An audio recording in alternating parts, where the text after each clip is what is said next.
Summon in Machiavelli, let's bring it back to belly. Let's bring it back to stuff in black and miles and back to telly. Way back when wax was selling, scratching up the acapella, traveling the world and back to seller. Peep the facts, I tell you, I represent the essence and never vesting, compressing intelligent vessels into lessons, inhaling my blessings. Summoning fallen soldiers, let's bring it back to Moses. Let's bring it back to we ain't question all that they told us. Don't let they tactics throw us. They hoping that we notice the fact is stacked up against us, and we act implosive. Summoning shade of error. I wanna slay the Sarah. Let's bring it back to the days of terror, the days you scatter. I am the sunlight, bring it come to unright history until it's done right. Representing one life, one love, one fight. Many thoughts, many dreams, plenty seen with one sight under one light. You know what I'm saying? It's like you hungry, you reach your level, you don't want any more. We asked 10 years ago. We was asking with the Panthers. We was asking with them, you know, with the Civil Rights Movement. We was asking, you know. Now those people that were asking, they're all dead and in jail. So now what do you think we're gonna do? You know what I'm saying? They shouldn't be filled with the same atrocities that they gave to me. In the media, they don't talk about it. So in my raps, I have to talk about it. And it just seems foreign because there's no one else talking about it. Summoning Michael Phelps so I can swim through the bullshit high as hell on some psychedels. Let's bring it back to making sales to my clientele. Spells have me in the mind state designer fell. Pride and lust, we confiding in dividing us. They lie to us as we blindly ride the bus, and we tired enough. Realize the enemies inside of us. You can try to fuss, but the time has come for rising up. Summoning Sun Tzu, what the gun do? Ain't as strong as my gung fu. I run through my enemy like only God's son do. The one who been around since 1-2. Stay mentally suited up, on point, but do it up. Got a joint, screw it dust. Shit'll kill you, true enough. Not the Buddha stuff, it's cool to puff and watch what you put into. You got food to have you suited up, but you know what's up. You know, when they see me, they know that every day when I'm breathing, it's for us to go farther. You know, every time I speak, I want the truth to come out. You know what I'm saying? Every time I speak, I want to shiver. You know, I don't want them to be like, they know what I'm going to say because it's polite. They know what I'm going to say. And even if I get in trouble, you know what I'm saying? Ain't that what we're supposed to do? I'm not saying I'm going to rule the world or I'm going to change the world, but I guarantee that I will spark the brain that will change the world. And that's our job, is to spark somebody else watching us.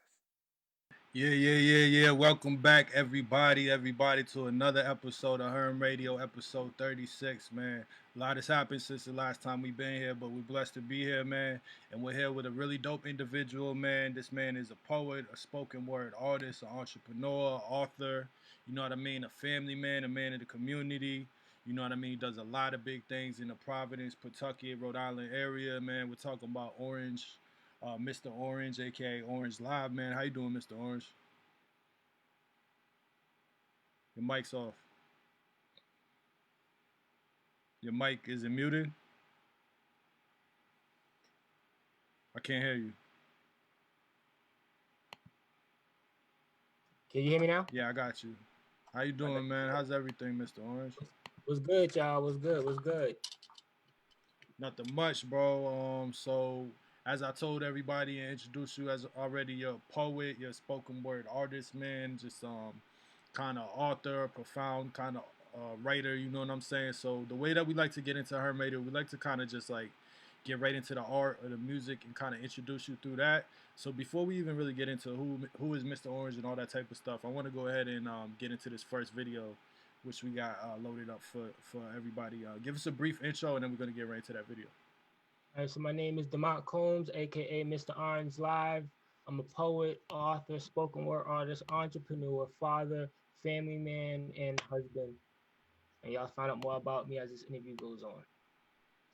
Word, man. We can't wait. So first joint we're going to get into is this Providence protest, right? All right, word. Let's get right into it, and then let's come back and let's talk about that, man. All right, so we got Protest, Providence Peaceful Rally by DeMont Combs, Herm Radio.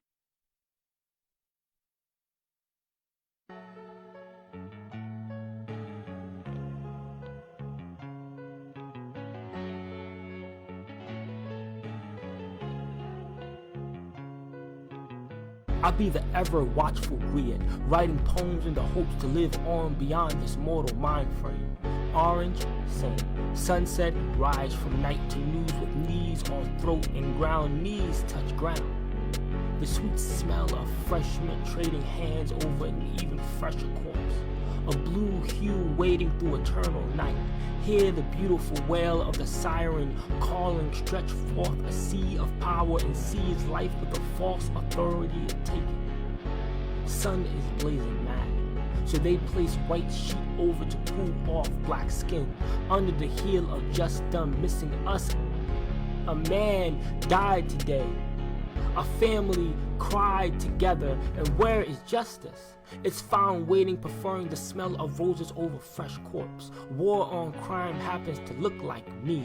War looks like innocent man, woman, child, with arms stretched forth, holding hands with God, pleading, surrendering, praying, God pulling them up, but saying keep the body cause they done already destroyed that. Destruction looks like big stick made from tree that hung, a stench of fear rots courage. Stand up alone, broken apart, we put our mask on, rage on, united under one cause, demanding life from a state of being that has only taken it. We demand life. I hear the sounds of burning cities, chants and stomps trampling mint, for they will never be brought out. I no longer ask you to protect us if that gives you the right to think you can kill us. Peaceful protests don't mean docile. Riots don't mean thugs. Let the riots in our throat overthrow this racist mentality. As we lift messages raised in power, griots, poets, artists, stand up united city by city until we be more than heard, until our demands be met. We are old life and we demand it. From a place that has never repented for the sins it commits daily, pick up your tongues and slam down your votes. Be heard. Be heard by any means necessary. Mask on, let rage out, demanding life from a state of being that has only taken it.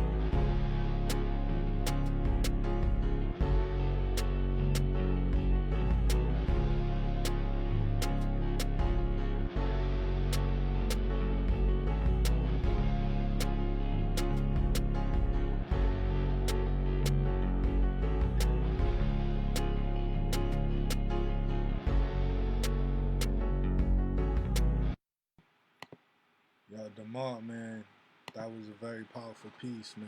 You really kind of went off, man. You really kind of said a lot, bro. You said it amazing, like the way that you presented that whole thing, man. Wow. So tell us more about that poem that we just heard, that video, and who is Demar Combs, aka Mr. Orange. So, my name's DeMont Combs.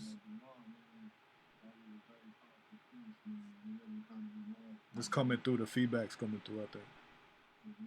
I got you. My bad. Yeah. So, like, a little bit more about myself. I'm DeMont Combs. I'm actually from New York City, Southside Jamaica, Queens. Shout out to y'all back home. I grew up in New York and I started doing poetry real young. I was just writing, actually. Started out with me just having a need to write to improve my handwriting because it was so bad in school. And my ability to focus for a long time isn't the best. So what I started to do was started to write more and more and more and more, and then I started finding myself more attached to poetry because it's a short form of writing that's very powerful. Then I started putting my work online, to get reviews to see how that went, and it went terrible when I first put it up. I was getting like ones and twos because I just wasn't, I didn't understand the levels to poetry at the time. So then I began to study it. And then once I started studying poetry and I learned that there was 52 different types of poetry, I just went in, I just started learning and kept writing. Um, and that was like when I was like maybe 15, 16, 17, excuse me, 16, 17, 18. Uh, all of this stuff went down. Then I went and I graduated high school and I went on to college. When I went to college, I came down to Providence, Rhode Island, and I left everything. I didn't have any family. I didn't have any friends when I came down here originally. You know, it was a bold move for me at that time. And one Yeah, of a the lot things, of people don't even know about Providence, right? yeah, a lot of people don't even know. I knew about Johnson Wales University. It's actually one of the first schools I wanted to get into. So I went over to Johnson and Wales, and I got in. I went in for technology, ironically, right? And I needed something that connected me back home, that would connect me in a sense of community that I missed back home. So I went and I started going to the open mics here, and I went over to Blue State, and I went every Tuesday. And then after about a year and a half of maybe doing Blue State, I went over to Cafe Soul, and the Cafe Soul, special shout out Shout to out Cafe Soul. yeah, Contessa Brown, Mama Brown. I went there for a couple of years, and I just grew and blossomed from that point forward. Yo, give us a little background. We mentioned Cafe Soul. Give us a little background about Cafe Soul and like what how that played a part in the whole Providence acclamation or whatever. All right, so private, so Cafe Soul started at 50. I think it was on Dyke Street in Oneyville, Providence, Rhode Island, and they was running for maybe about they've been going on for about 10 years. Every Saturday, every week, I was there. The moment that I knew about it, because I didn't want to miss a week. I wanted to go continuously because it was like this intimate spoken word like place, and like you didn't know about it. It was like underground, but it was so powerful because it brought this intimacy, and it wasn't like the stuff you see on Deaf Poetry Jam. I say that's not what it was. It was completely revolutionary to that, and it was Contessa Brown. She hosted it. Beautiful, she's like my poetry sister, and I thank her and I love her. And then Mama Brown, all the food. They had food at the time. They had drinks, and definitely that intimate sense of community. And they encourage new performers. They encourage, me to grow to the depths and make me feel more comfortable on stage. Because Blue State stage was more veterans, Yeah, and it was a rougher crowd to perform in front of, because to me there has to be a certain atmosphere, and I feel like if there's anything, Blue State was missing that atmosphere, at least for a newcomer to feel at least welcome. um but I blossomed at Cafe, so I went back to Blue State, and I still go back there. I would still go back there. I love everybody at Blue State. yeah, man. Shout out both of those places, man. Would you say it's kind of an advantage, like even if everybody's kind of learning as they go, to kind of be part of a continuous community, like the way that you said that you would be there event after event, you know what I mean, and you kind of like learned a lot or whatever it was that made you keep coming back and made you feel like you took away something, like what you think it's cool, like would you rather deal with people that's learning and coming up together, or would you rather be like kind of thrown amongst veterans and people that like really do it, or maybe not so much giving in their perspective, you know what uh Both. You need both. You need people. You need to know what, like, the poets that I was around. I could just Rick McIntyre, the host. Um, it was Indigo for one point in time. JD at another. Eunice at another. We had revolving hosts at the time.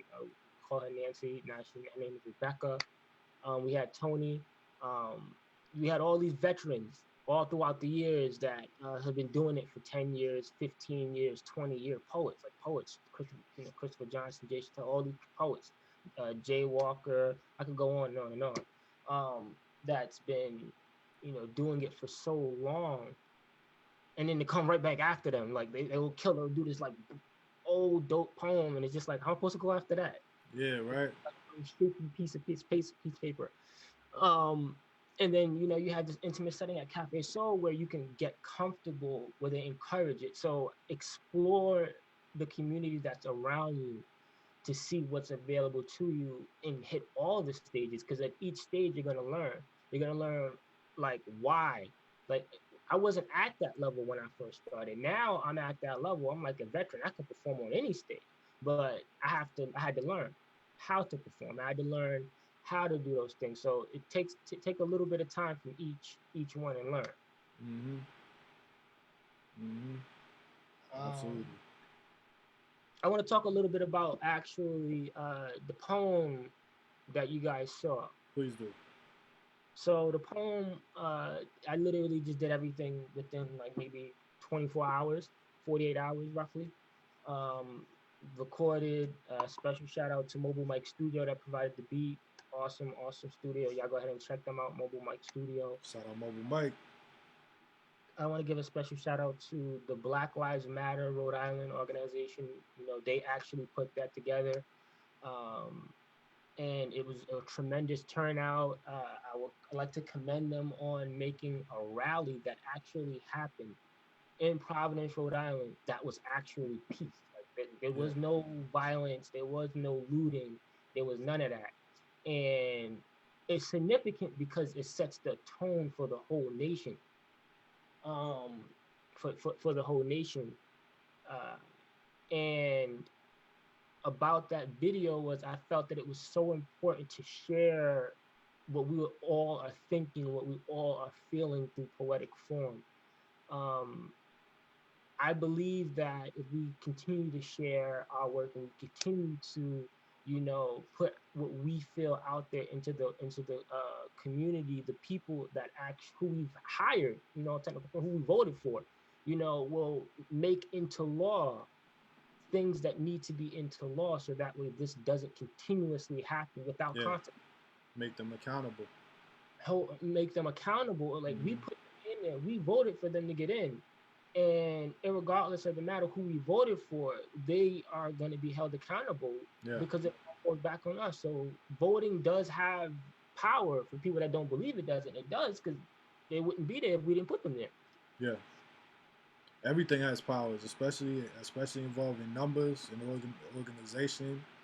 You know what I mean? And collective thought for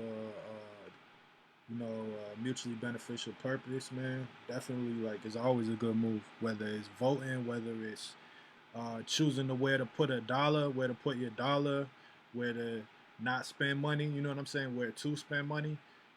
Adjustments like that on a mass level are so powerful, you know what I mean, the potential for change, the potential for getting people to listen when they're not listening to nothing else that you're trying to do or say to get their attention, you know what I'm saying, like, there's a lot that can be done. There's a whole lot that can be done. It's a beautiful thing that people are really like, yo, I'm not okay with the way things have been going down. You know what I'm saying? That's a beautiful thing. And I can't wait to see potentially the change and us not going back to the way life has been. You know what I'm saying? Yeah, it's been crazy. You know, one thing after the other. A few more points on, like, the topic that I was talking about. You know, we could talk about the 13th Amendment, in which started, you know, mass incarceration and slavery, which therefore puts Black people in jail, whether justifiably or unjustifiably. It does target Black men overwhelmingly, and then you having them killed by the police officers. So hold up. Explain that some more, man. 13th Amendment, what about it, man? Oh, okay. So there's something called the exception clause from the 13th Amendment. If you guys read the 13th Amendment, look it up on your phones, Google it, whatever have you. There's something called the exception clause. So what happened was, during slavery, all that stuff, the Emancipation Proclamation came through, and they were like, "Oh yeah, ended slavery. Slavery's ended." And then the 13th Amendment was written in with the exception clause, stating that if you committed a crime, you are technically a slave to the state if you're convicted. So every person that's in prison and in jail is technically, by all means, a slave. And then with Seems the like war, this is 100%. They're a slave. That's what they are. Working for pennies. Yep. You know, you got the profit for prison and things of that nature. If they took that law out, slavery would officially be abolished. Because you know what that reminds me of. Not to cut you off, please continue. But like, what that reminds me of is they say the original police force was actually slave catchers. You know what I'm saying? That was like not even no type of generalization, no type of exaggeration. The actual place where police in America came from was people that went to go catch human beings that was called slaves. That was they was trying to put property on that was like running for their freedom. They're going to catch them. That's where police came from, man. So like some people like to say, "Oh, talking about the past. What about the past? What's that have to do today?" Everything, man. Everything, bro. It's got everything to do with today. You know what I mean? Because every cause has an effect. 100% true. Like think about just go back, let's go back to George Floyd. No one knew that his death would cause such destruction because justice was not done. And it is not just now, it's all the names that have previously happened where all the black, unfortunately black men, women, and child were targeted, and no justice was given to those people. I mean, right here in Providence, a police officer, a black police officer, was dressed in civilian clothing, and he got shot and killed, Yeah. and it wasn't convicted on it. Well, Providence. Let's talk about Providence, man. It's got a really terrible history of racism, racial hatred, and this whole part of the kind of East Coast has like a terrible kind of racist history. And then Providence was actually called. And then when you still get documents from Providence and from the government and stuff, it says Providence Plantations, because Newport, Rhode Island, and this part of the country actually was like it was like where slave ships still went. Slavery was legal to a certain point in time, but like up until that point in time, like this was one of the last places up here in the Northeast that like was actually slave ships were getting sent. You know what I'm saying? And it's like it's still here in the air. It's still like, you know what I mean? Incarceration is horrible in Providence, man. Incarceration, families getting broken apart, people getting locked up from a young age, spending a whole time like so. Just the way you kind of said that, introduced it, just made me think of all this type of stuff. You know? It's hard to create change when you don't believe in that when you don't believe in the system that's created, because it was not created for us.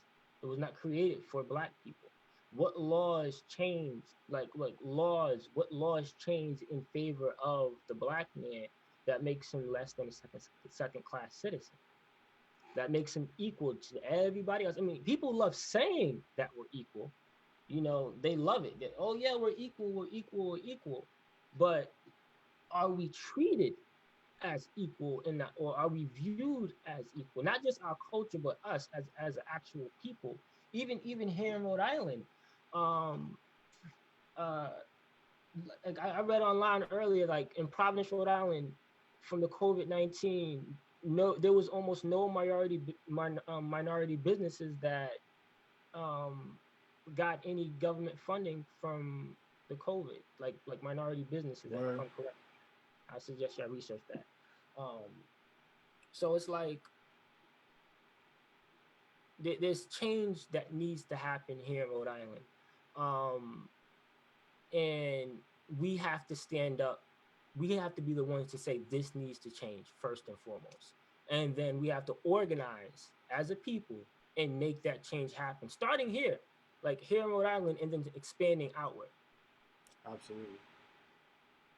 And that's what a lot of people are doing, man. A lot of people is organizing on local levels, getting in touch with people out of state, and just tuning into something that's like a movement or something like that. That's a beautiful thing, man. Like, can't wait to see what comes from. You know what I mean? Yeah. People being fed up sometimes is important. Anger is important. All that type of stuff, man. Because that means like that's what happens before change. So like I'm tired of the way that stuff is going. I feel that in order for change to happen, we need to be heard first and foremost. Yeah, right. And when we're not heard, then things happen. And I believe that because we have not been heard, people are rioting, people are looting. If they didn't want this to happen, then there should have been things in place so that way justice can be served immediately and swiftly, just as swiftly and immediately as they've taken their lives.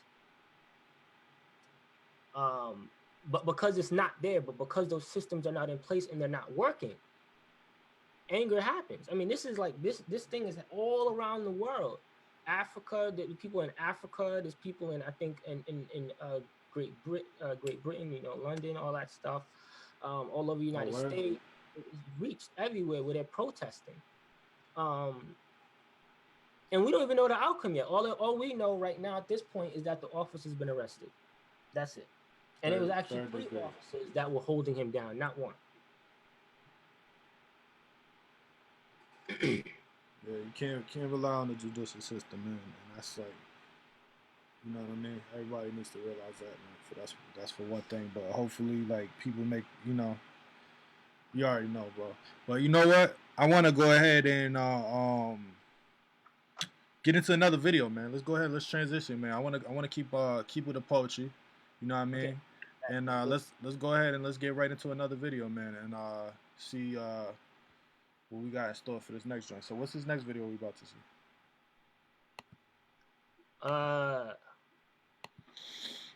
Let's do the COVID joint. COVID joint? All right, man. Yeah, another current event situation, man. So give us a brief intro to this before we get into it. All right, so this poem is basically about the other thing that we're dealing with right now, which is COVID-19 and how we're going to deal with life associated with it. And the poem really does speak for itself. It really does. So y'all go ahead and enjoy that piece. All right, let's get right into it, man. So this is Social Density by Demar Combs.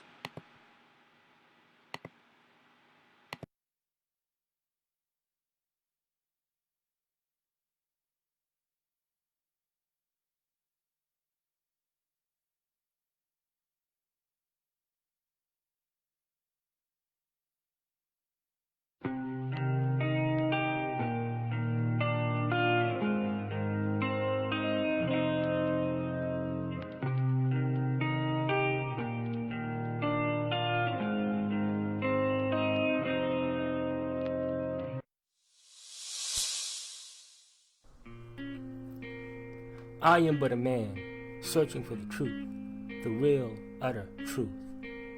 Bitter days I've had, and in mourning you said you wait. With the force of an ocean wave held against granite and dust, you said you would not be moved, and although quarantined, you weathered this weather. But tomorrow has come, as the golden streets stay flooded with death's feet. Men quarantine, afraid to leave. Food turns invisible, and our leader spouts nonsense. What year is this? What world-ending genocide comes now? Humanity distanced no longer in thought, just separate family from friend, business from owner. The world is scared of tomorrow, but at least it has come. What sweet dream is yesterday's sunshine? We think it comes again in the distance, my love. My love was swept away and forgotten like a Spanish flu of yesteryear. So what? Time has expired for us both. My love was not appetizing enough, so I'm left wandering this room alone, here where pen has met hand, hand has body, yours against mine. And my lips form a question. When will this quarantine end? Hey guys, thank you so much. That was a great movie I put on just for you guys. COVID-19, social distancing. Please stay safe. Wear your gloves, wear your mask. When this is all over, we just gotta forget about it, you know? Hey, listen, follow me on social media. My Facebook is facebook.com/tellyourtruth. Facebook.com/mypoem/myriddle. Instagram.com/Mr. Orange Live. Cash App, Mr. Orange Live. If you want to donate to me, thank you so much. Please subscribe, like, share, tell your friends. Stay safe during the COVID-19. Peace, love, blessings. Thank you. Man, this COVID got me talking to myself.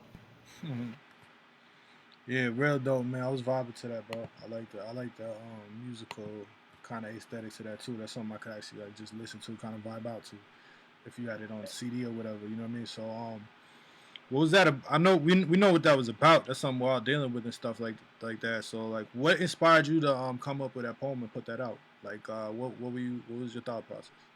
My thought process along that was to speak to the current consciousness of what's happening in today's society. You know, they say that poets are the mouthpiece of what's happening today. We mostly have an obligation to talk about the things that are happening, and being locked up in the house. You know, how are you gonna spend your time? Like at first, it's to me it was a blessing, because I got to spend time with my own family, something that I relish, being with my, spending more very intimate, detailed time with my family. That's actually priceless to Yeah. me. And then I also took the time and technology to take time and learn the things that I wanted to learn about without the pressure of having to go out of my house and force myself to do things like that aren't learning. Promote myself, business. I'm always about business, Yeah. business. Obviously, out and Now, about. yeah, I'm out and about, but now it's like, okay, now I could take the time out to learn what I need to learn, and that video is about me using, like, I learned about how to edit videos more better. I learned how to put the music together and all that stuff. So you're doing things. So you did all. Did you put that music together and you edited that video and all that type of stuff? The music, I think I took some of the music offline, but I edited the video. I shot the video myself. I edited the video myself. I did the poetry myself. I edited the music myself as well. So all of that I did all myself. Where so in your creative process, you really kind of like you don't just do the poetry. You kind of like put the whole kind of image and piece in the project together as like a whole piece. Huh? Yeah, everything. I put everything together. Yeah. Um, Have you always took that approach? Was like, did you always think you were gonna be doing videos for your poems and stuff? What made you kind of want to do your own videos as opposed to going to reach out to somebody to do it for you? the way I look at it is, I can, as they say in the world, if you if you give a man a fish, you'll feed him for a day. If you know, teach him how to fish, he'll eat for a lifetime. Uh, I've depended on people, and sometimes people aren't dependable. It's just that simple. Some people aren't dependable, so it's easier to learn how to do something on your own and to make your own vision as true to what you see it as possible. It's just easier to learn it and then go learn and do it. Learn and do. I'm a learn and do person. Like, I not to say I'm not waiting on people. I'm patient. I actually have projects where I am working on people, working with people and waiting on them and things of that nature. But it doesn't mean I can't learn in the process. That doesn't mean that I can't make my own mistakes and not make mistakes as well. Make product. Uh, I've been putting my work in the film festivals actually, uh, and I've actually got my work accepted into the Black Film Festival. I've got my Yeah, work accepted into the Chelmsford Film Festival. Um, that's dope. but both of those film festivals, the works that got accepted were works with other people that I didn't like. I didn't necessarily shoot the video, and necessarily wasn't my vision for the video. Like, I didn't put it together the whole thing. These particular poems that you're seeing, the first two, I put together myself.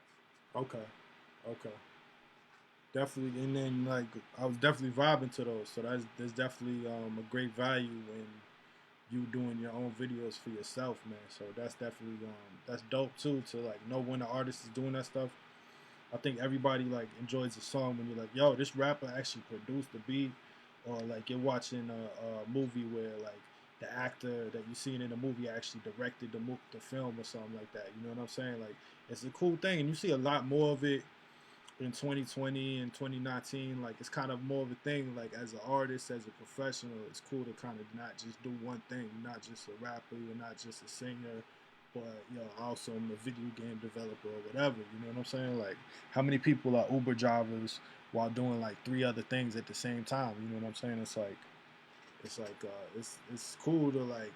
I like getting into people's brains, creative minds about like people that do different things and how they bring it together. You know what I'm saying? So that's dope, man. That's real dope, man. So like, you know what I mean? Let's talk more about DeMarc Combs, bro. Like I see you doing a lot of stuff in the community, Pawtucket, Providence, all that type of stuff, working with youth, working with some, I don't know if you call them council, town, city council type stuff. You know what I mean? I see you at open mics, all that type of stuff. Like, what's kind of your mission as a poet, man?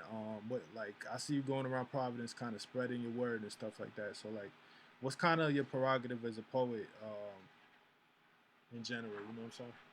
So I've been around a lot of amazing poets. I give credit to all of them. You know, I like to say I was raised in the Providence community as far as poetry is concerned. And my mission at the time when I first started was just to revive the open mic scene. The open mics were dying maybe a couple of years ago. Like maybe I want to say 2012-ish to about 2015, the open mics were closing because the businesses themselves were closing, and the leaders that they were moving on, they were going forward. And this is not the I started open mic on Federal Hill. I did open mics in Pawtucket. It would just became my goal to revive open mics because that's what I learned. That's the community that I wanted to surround myself with, and that's I feel is necessary and needed for veteran artists, for youth artists, for artists that are just coming up, for painters, for singers. Like that's a platform to test your work out at, and it's important. It's needed in the community, and that's how I started going to these places. Just going, and then when they died out, I just had to become the creative for it. Um, then it was like, okay, now that I've done all this, I put a book out. I put two poetry books out. Then I started getting booked, and it was like, wait a minute, what's going on here? These poets aren't getting paid. Not like the other people are getting paid. Other artists in other artistic forms, specifically poets, are not getting paid. So it became my mission to revive the open mic scene and to make sure poets get paid properly. And that's really just been my two main missions, and I've achieved those things as far as I'm concerned. Yeah, absolutely, man. Because I know you actually got a grant, I believe, for like some of the projects, the open mic projects that you actually started and established, right? Yeah, let me talk about that real quick. You know, it's just been a true blessing. I can't say I haven't been blessed. I've been very blessed. I've actually So, received three grants as of 2020. More than most people. I've received, three grants for what is known. congratulations. Thank you. For Tell Your Truth. Tell Your Truth is an open mic which is community based that I created for the community here in Rhode Island and beyond, to make sure you guys have a platform and a stage. And it was important to me that it was affordable because that's what I grew up on here in Rhode Island, specifically Blue State. They had what is called Pass the Hat, and that's the approach that I've taken toward it. There's been days where I have not had money in my pocket, and I did the open mic. There's been days where I've had money in my pocket, and I still did the open mic. Like from beginning to end, I used to go get my equipment, bring it from where I had my storage spot, bring it to the thing, set up, perform, host, break down, bring it back for 4 hours straight, just hustling every week for Mm-hmm. free to Mm-hmm. provide that for the community. And it didn't start out like that. I only did it so I can get a video. And then the community said, no, you need to continue this. And it's crazy because I'm already doing, I actually I co-host two open mics here in Rhode Island. I actually host another open mic for Wow, live. separately than that. Yeah, completely separate. Wow. Live literati for the Association for Rhode Island Authors. I was asked by Lenore, who previously hosted it. She said, "Demont, can you take over?" And I was like, "You know what? No problem. Let's do it." And then I took over, and a couple of things happened here and there, but I'm still hosting it. We're actually moving to East Providence, and we have another one. Special shout out to my co-host Guy Natelli. He actually has one in East Greenwich at the East Greenwich Hotel. So we actually have two. So I'm running one open mic here, and then it's like, oh, Tell Your Truth has to happen. So the community specifically asked me for that, and I was like, I don't know, maybe I'm stretching myself thin, but you know what? Let's do it. Um, and I did it. And a special shout out to Sky Gallery, Johnny. Y'all go ahead and support her. Through COVID, I believe she's still open. She's still supporting the art and the artists and the artwork. She supported me for many months. A lot of people don't know this, but she didn't even charge me rent for the most part That's dope. for using That's love, man. her place, and I thank her and I appreciate her for that, and the community appreciates her for that. And if you guys want to help her, all you got to do is, support the artist. That's it. Um, and then I got the grant. Uh, After I got the grant, we were continuing on. The grant gave me the ability to do what I wanted to do, which was paying the artist. Yeah, So when I book artists, big I deal, actually, big deal, bro. It's so difficult to get you artists know, paid. You know what I'm saying? For just entry, that's on that level of just like we out here just trying to spread our art. You know what I mean? So it's like for you to go from like, yo, I'm trying to find a way for artists to get paid to like, what is it? The state giving you that funding, man. That's a major accomplishment. That's a major accomplishment. thank you, thank you. We got big things planned for Tell Your Truth in 2020. Actually, during COVID, I actually decided to run an online Tell Your Truth, just to keep the community going. During this time, I switched to completely online. And then when this COVID thing ends and the restrictions end and the state opens back up completely and totally and it's safe to go, we're right back out there. And I'm back out there booking artists, paying them to perform because that's the way it should be. All right, so how do they get in touch with you for Tell Your Truth Open Mic, which is something that you host, which is in Rhode Island? So for everybody that's in Rhode Island, Mass, Connecticut, whatever that's local, far, close enough, how do they get in touch with you to be part of that when this whole thing comes? What you guys need to do is go to www.facebook.com/tellyourtruthri. If you go to that website, it's my Tell Your Truth page. Go right there, like the page, share the page. If you've been to it, after you, if you come to it, review it, leave a review there, and enjoy and come every week for the open mic. As far as this COVID is concerned, and once it ends, we go right back to doing it once a month, live. You guys can also email me at mrorangelive@gmail.com. Again, that's mrorangelive@gmail.com. Email me if you want to be on the open mic list. Again, this is free, guys. I provide this service completely free to you guys. And I want to keep it that way because that's the way the community needs to happen. It needs to be free for the artist. So you're providing paying opportunities, but it's free. So that's a no-brainer right there. Yeah, hopefully somebody else takes on the reins and it spreads. Like this particular style spreads because art is needed everywhere. Like where would the world be without art? Where would the world be without poetry? Like you wouldn't have music, you wouldn't have jingles, you wouldn't have you wouldn't have advertisements. Nothing. I can go on and on. And yo, that pay to play thing kind of takes the soul out of it sometimes, man. When everybody's dead, everybody paid this certain price, and people is like just worried about, you know what I mean? It gets oversaturated and kind of takes the soul out of everything. So it's dope that you provide a thing where it's like, yo, we here for the art form, and we provided opportunities for growth. You know what I'm saying? So that's real cool, man. Definitely a supporter. Tell Your Truth. Open mics. Reach out to Mr. Orange if you're interested in that. Yo, Mr. Orange, man. I want to go ahead and get into the next vid. Keep the poetry going. So what do we have next? All right, let's hit him up with the Soldier joint. All right, word. Give him a brief intro, please. All right, so actually, this was produced by Activated. Special shout out to that. And I shot the video myself. It's a personal situation, dealing with a family member.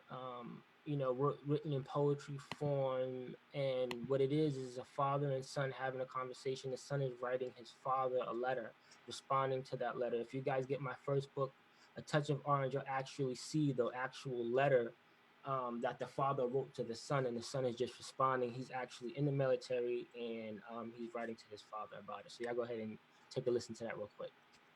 Absolutely. Let's get right into it, man. So this is called Suicide Soldier by the Marcos. Letter to my dad.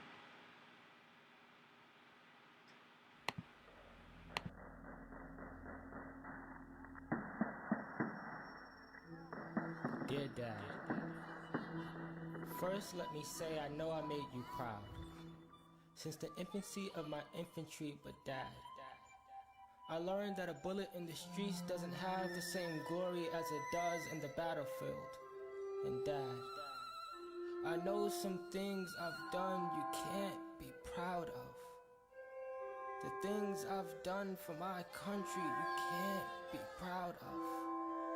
I am not proud of. I am the reason a grandpa celebrates his family reunion at a graveyard. I am the reason a son won't be returning home bloodied, burned, bruised, broken.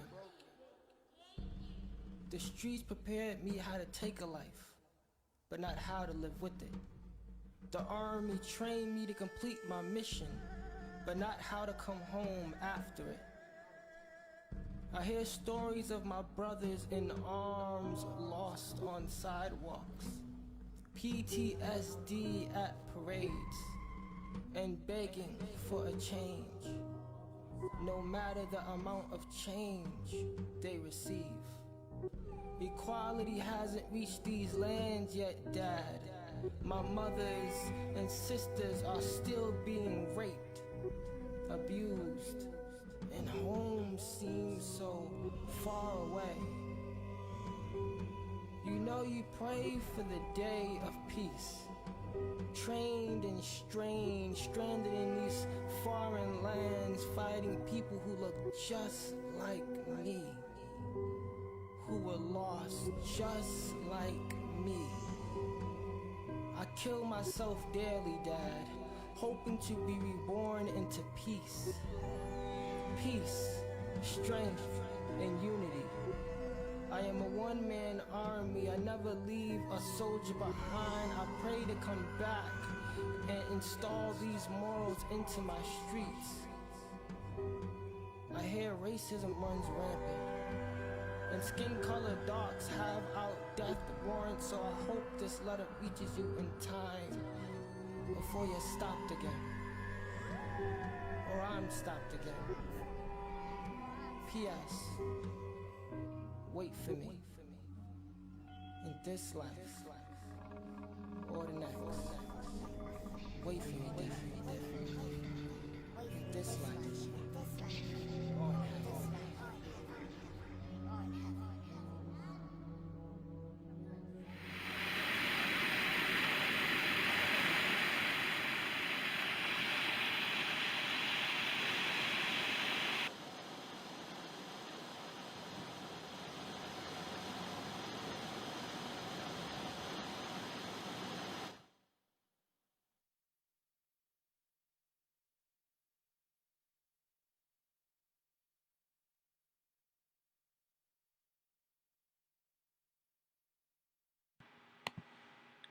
Yeah, Demont, real profound, bro. Real profound joint right there, man. Definitely, like you when you breach some topics that like kind of seem like you just wrote this or you just put this out, but I know that this is actually what like a couple years old now at this point.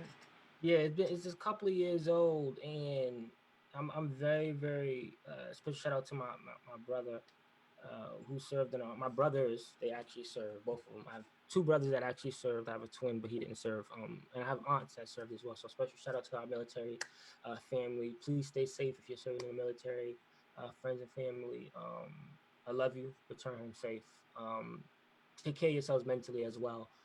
Uh, um, yeah, I actually after that video, um, I ended up, and after doing Tell Your Truth, I ended up meeting up with an actual veteran who has become a real part of my life and a couple of, the things that I've gone. He goes along with the mission. His name is, he's a silent veteran. He actually introduced me to something I didn't even know was even possible for veterans, which is called, when they come home from war, and based on what that poem says, they come home from war and they get what is known as moral injury. And what moral injury is, it's when you know that killing, you're told here as a civilian that killing is wrong and that you shouldn't kill and it's against the law to kill. But then when you go to war, you're told you have to kill. Now, even though you're told you have to kill, you grow up knowing that it is morally wrong.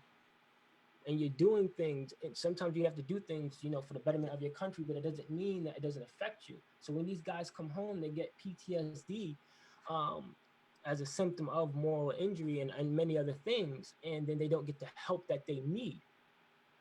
you know, and then their family members qualify for that help. Like there's so much that people It's don't devastating. know. So me and the silent veteran, we worked on a project. We're working on multiple projects together that will bring awareness to this particular topic. So y'all go ahead and stay tuned for that. I know he has a podcast coming out, the 10,000 Mile Stare, Warrior Wives and Widows. We're working on a couple of projects, maybe a book coming out featuring the letters for the poetry that I've written. I know that he has a play coming out, so y'all just gotta stay tuned for that. Very interesting. Very interesting and like important work, man. Yo, so all your poems seem to definitely be focused on like certain subjects and really just exploring them, kind of like social commentary and kind of your perspective on everything. You know what I mean? I want to ask you this, man.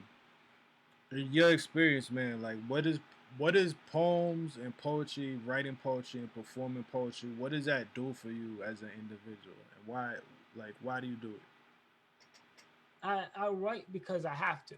You know, I used to write every single day. Actually, I've slowed down in that because I figured out how to express myself in different forms, such as in through the video, such as because I'm taking on different projects. But writing to me and poetry to me is just getting out that message that needs to be, you know, got out to the community and to the world. And then also for myself, I want to have something that I can pass on to my son, something that I can be proud of. And you know, it's funny. I didn't start down this path purposely. I actually was going to go in technology. That's what I went to school for. That's what I wanted to do. But then it came a point in time where I had to make a decision: do I do this full time or do I continue this as a hobby? Hobby. In the moment in 2018 when I decided to do it full time, and I decided to commit my life to this particular work. I got a lot of people telling me that, you know, being a poet, no, don't do it, don't do it, don't, you'll never be successful, don't, no, don't be a poet full time. It's not gonna Not work easy. out. It's not easy. It's not worth it. You know, poets don't get paid. Poets starve, or you know, artists starve. The starving artist thing, and it's like, and there were people talking, oh, Demont, you need to go get a job and all that other kind of stuff. And it was like, well, poetry is my main job, and everything else comes second, as far as work is concerned. As long as I'm bringing home, you know, what's needed, we're gonna make it. And as long as I have the support of my family members, you know, my wife, my son, my immediate family, as long as I have their support, I continue down this road.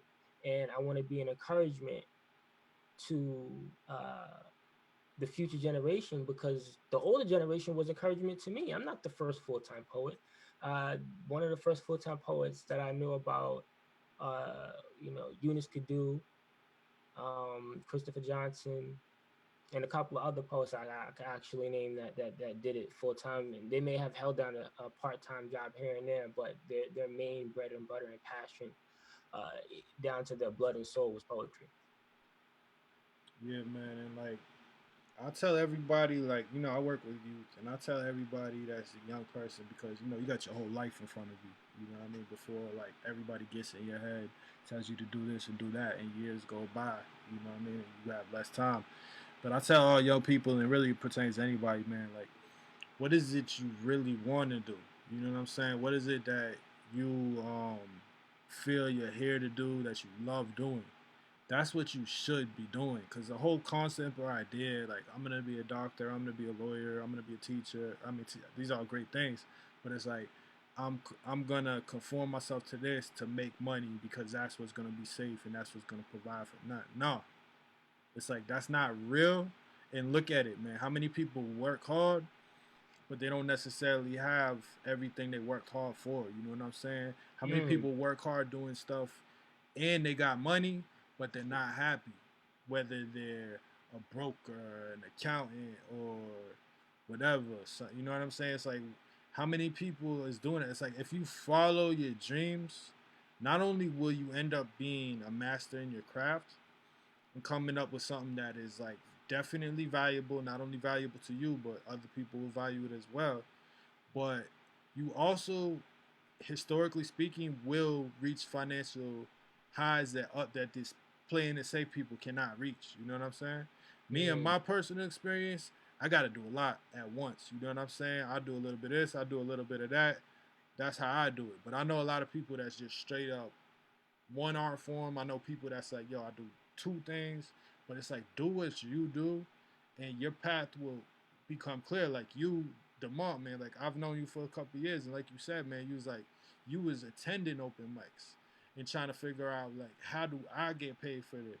Not only did you find a situation where you get paid for it, you provided for other people to get paid now, following what you do. So it's like other people might like somebody told me like, yo, be an ambulance technician, be this, be that, be that. If I took that time and did what somebody else told me to do instead of developing my craft, which got me doing this right now, which got me doing a lot of things right now that actually do generate funds as well as generate fun, you know what I'm saying? Whatever. It's like, you know what I'm saying? Like, man, bro, you gotta follow your dreams, you gotta do what it is you're here to do, and that's what you'll be rewarded for, man. Because we're not here for the material. We're not. There's not no rhyme or there's not a lack of rhyme and reason. There is a rhyme, a reason, a rhythm to everything, and it's like find it, trust it, believe in it, man. Do what you're here to do. Sometimes you gotta bend and stretch and try some different things. You can't get too comfortable, but I commend you, man, because like I've seen the growth, and that's a great example for like the people you work with. Because I know you also went into teaching people poetry and stuff like that, man. Tell us a little bit of that, and I also want to get into talking about how you're an author and you got a couple of books. before we get into the last video, we got to talk about how you're an author, how you're a teacher, all that type of stuff. All right. So I'm actually also a part of the Langston Hughes Poetry Committee reading that happens every year. Special shout out to April Brown and Kai Cameron and all the wonderful, wonderful people that put that event together and keep Langston Hughes' memory alive. Special shout out to him, Langston Hughes. And I've been their poet in residence. Special shout out to Sarah Ashley as well, who just actually had a baby. Congratulations. You know, I put that poet.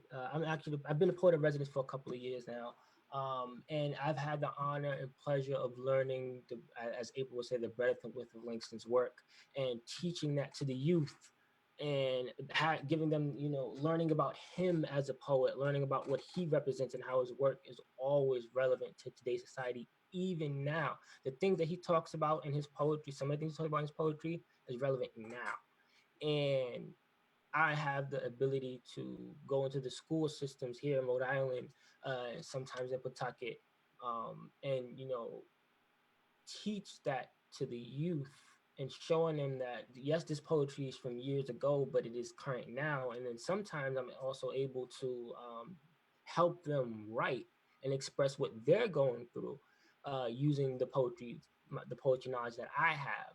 And one of my, I want to say one of the people that I've mentored, special shout out to Eugenie, her poetic name is Eugenie Rose.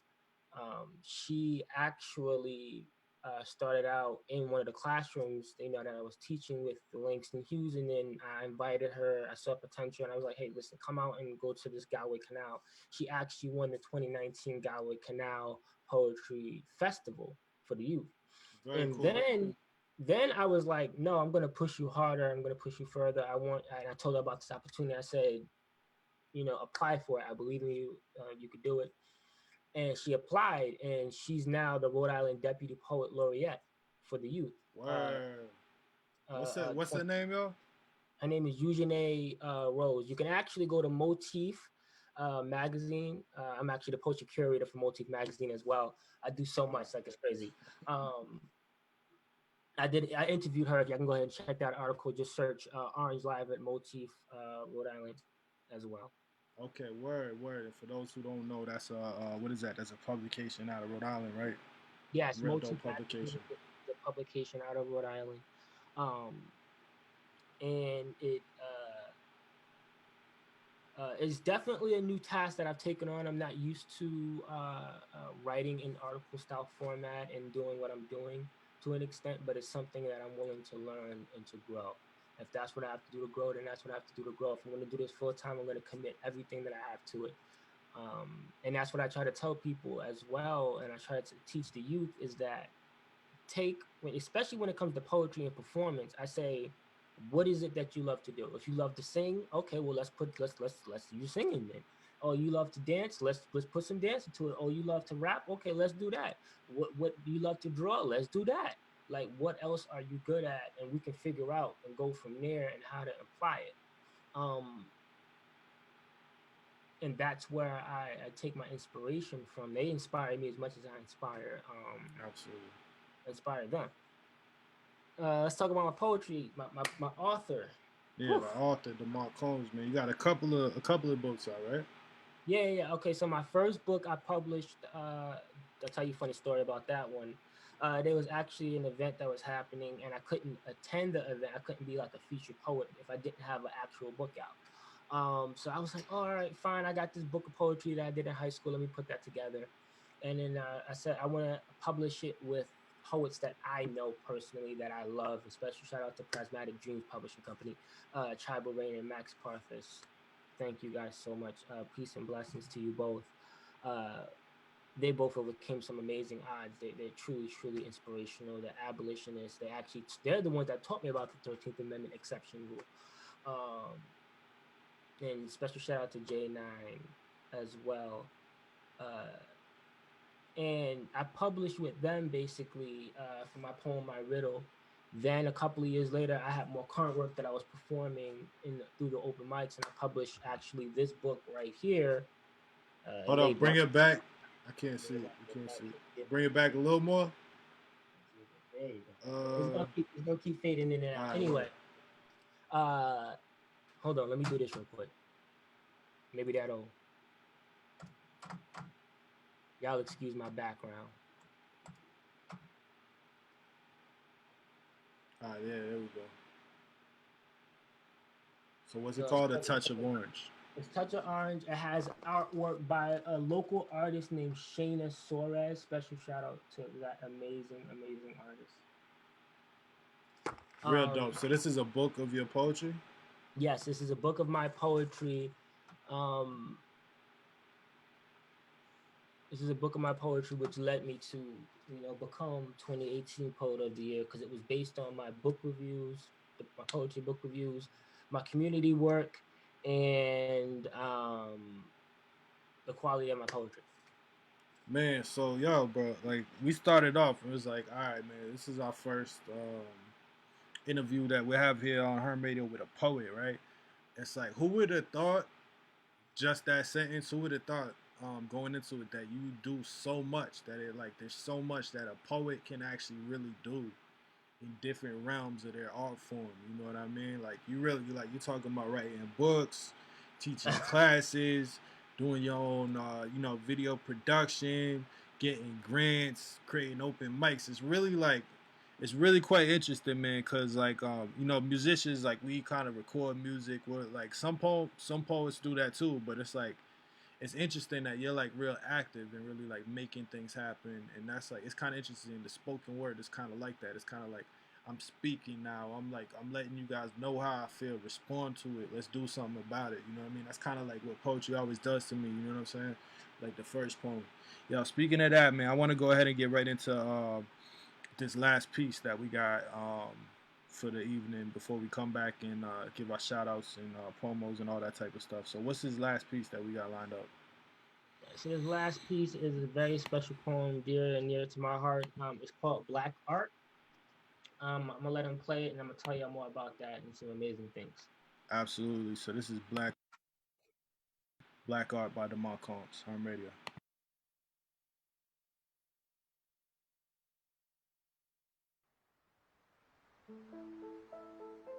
Beautiful is blackness. Thick steam portraits of love, image painted. A man holding a woman in his arms, but naked. Vulnerable. Vulnerability symbolizing that clothes doesn't bear strength, but what's underneath does. I now see what and admire what God created. Not through eyes of lust, but an appreciation of art. Breasts are just breasts, but breasts behind a holding soul, pounding heart, burdened shoulders, reciprocated feelings, passionate feet, behind a strong black female is art. And a man is not a man because of the muscles he bears, but the reason behind having them. To hide, shelter, and protect her heart from theft-like hands. They bear the role in this painting to stand together as one, but to fall as one, to rise as one soul, two bodies, perfected through sculpture, molded in love, accepted through flaws, captured in a moment, framed in an image, united through separation of symbolization of animated words that reach out and grab your attention. That is black art.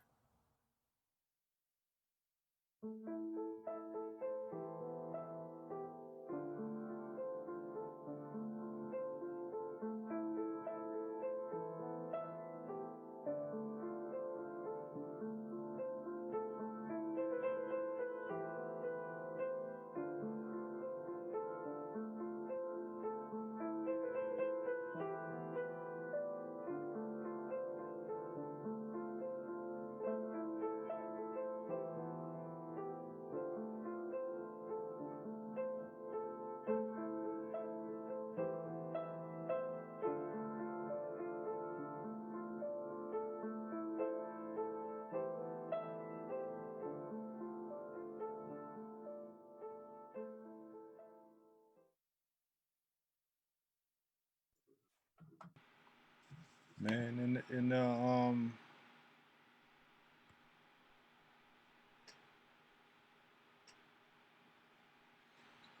yo, in the same frame of everything that we heard tonight, man, that was definitely very powerful, very profound words. The entire vibe, man, definitely just amazing to sit back and listen to it. Tell everybody about that project and that video and everything.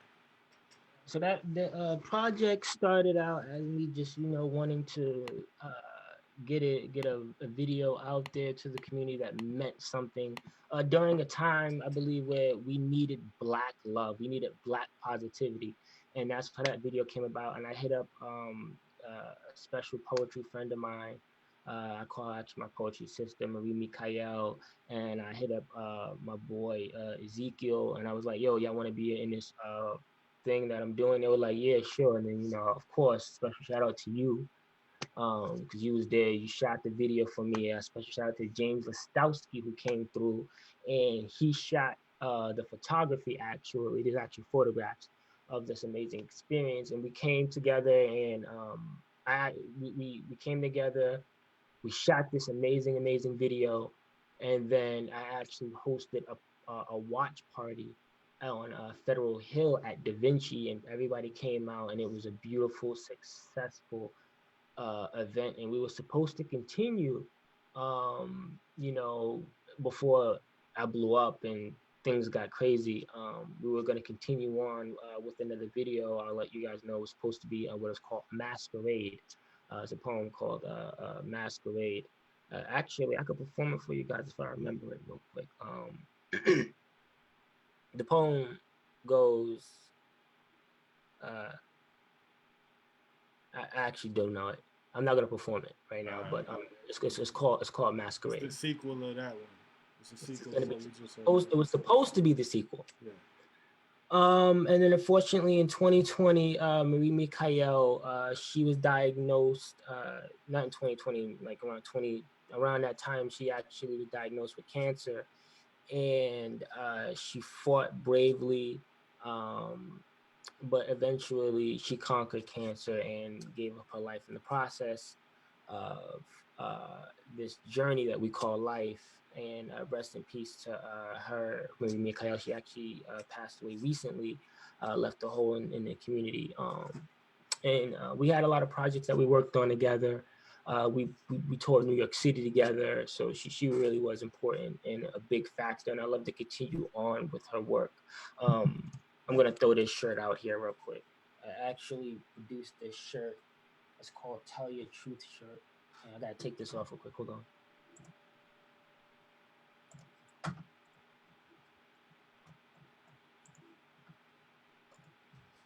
It's called Tell Your Truth.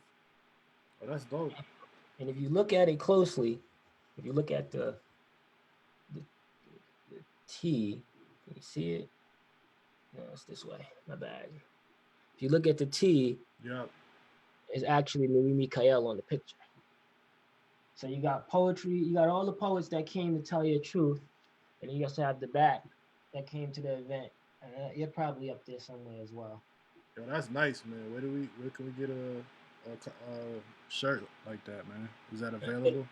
Yes, it is available for purchase. I only have 10 copies available at this exact moment. Okay. It costs $30. That's how I decided to, reinvest back into the community as Absolutely. well. So you're gonna have to pay for that.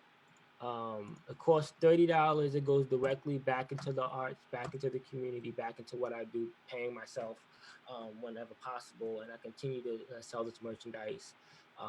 And I'll continue to re-up, and I'll actually continue to update it. So if you guys come out to the open mics and you come out to the shows and you perform, you will get your face on this shirt. Absolutely, man. Yo, Demont, man, Mr. Orange, man. So we talked about a lot tonight, man. We talked about we started off with that real dope poem that in video, which was inspired by the protests that have been happening as of recent for George Floyd. You know what I mean? And you went out in Providence, got some video, and actually was inspired to actually put a piece out, man. That was a very powerful piece. You shared a few other pieces with us, man. You had that poem about COVID, like everything you had tonight, man. I was definitely vibing to. It was really refreshing. That's what I go to poetry for, man. As opposed to music, is like you go there to like hear that commentary, hear that like that talk that you can just feel, and it touches your mind and your soul in a certain kind of way. And you definitely brought that tonight, and you always bring that with your poetry, man. I've seen you perform live. So we talked about your books, we talked about your productions, we talked about a lot, man. And I want to just ask you anything you want to leave the people with as far as to where to find you, where to get involved in your open mics, where to support you as an artist, support your movement through the books, the shirts, whatever. Just anything you'd like to leave everybody with, please share that with us, Um, you guys just keep watching my page. Go to Tell Your Truth, Rhode Island RI. So Tell Your Truth RI. That's Facebook link. Follow me on Instagram at instagram.com/Mr. Orange Live. You can go visit my website, MrOrangeLive.com, to stay in contact with me. You guys can email me at MrOrangeLive.com. I mean, MrOrangeLive@gmail.com. If you guys want to support, you can, cash at me, Mr. Orange Live. I take donations as well. I've been doing, I'm blessed. I'm happy. I'm good. I continue to grind. I ask that we come together as a community and, support the artists here in Rhode Island. I'm doing work, not just here in Rhode Island, actually. I'm actually doing work nationally as well. I'll be going every year. I go back to Texas as of 2018. I've been going back to Texas and featuring there in November. I believe I may not be able to this year, only due to the COVID-19 situation man. Who going knows what's about to happen? on. But when it opens back up, I'll be back down there, doing my tour in Texas. I'm doing stuff in New York City. Currently, we're going to have a big national poetry slam. So y'all go ahead and look out for that. It's going to be huge. I mean, huge. We're offering prize money, and it's a 3-day slam. It's going to be like online. It has to be online. We were planning to do it in person, but again, the COVID, once this COVID thing ends, boom, it's only getting crazier.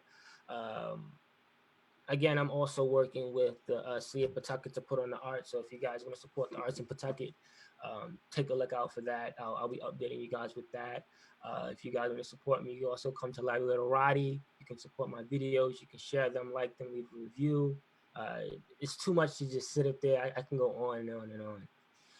It's a This lot. man's busy, man. So, man, show him support, man. He left his cash app, man. Like, let's support artists that's out here doing it. That's out here for the community, man. Like, he's selling T-shirts. He's got a couple of really dope books of poetry, man. He's got a lot of things going on.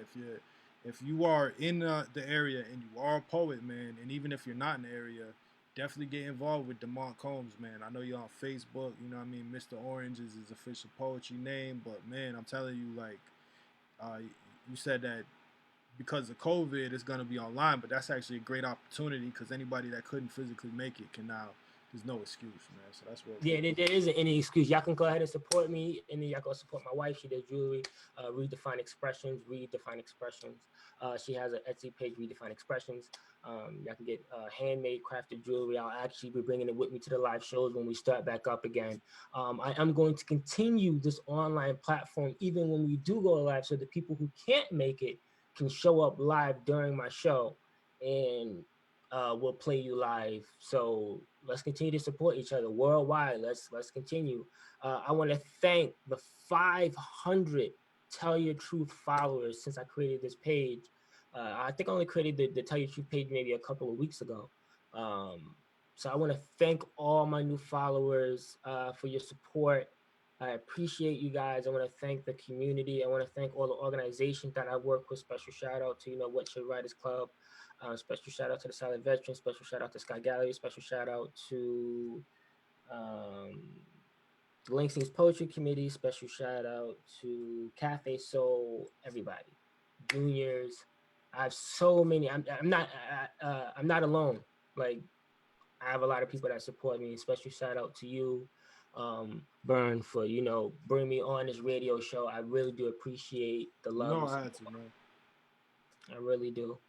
Absolutely, man. And yo, tomorrow this is gonna be on YouTube. This is gonna be on all streaming platforms very soon. Not all streaming platforms, but all podcast streaming platforms very soon. So definitely share this around.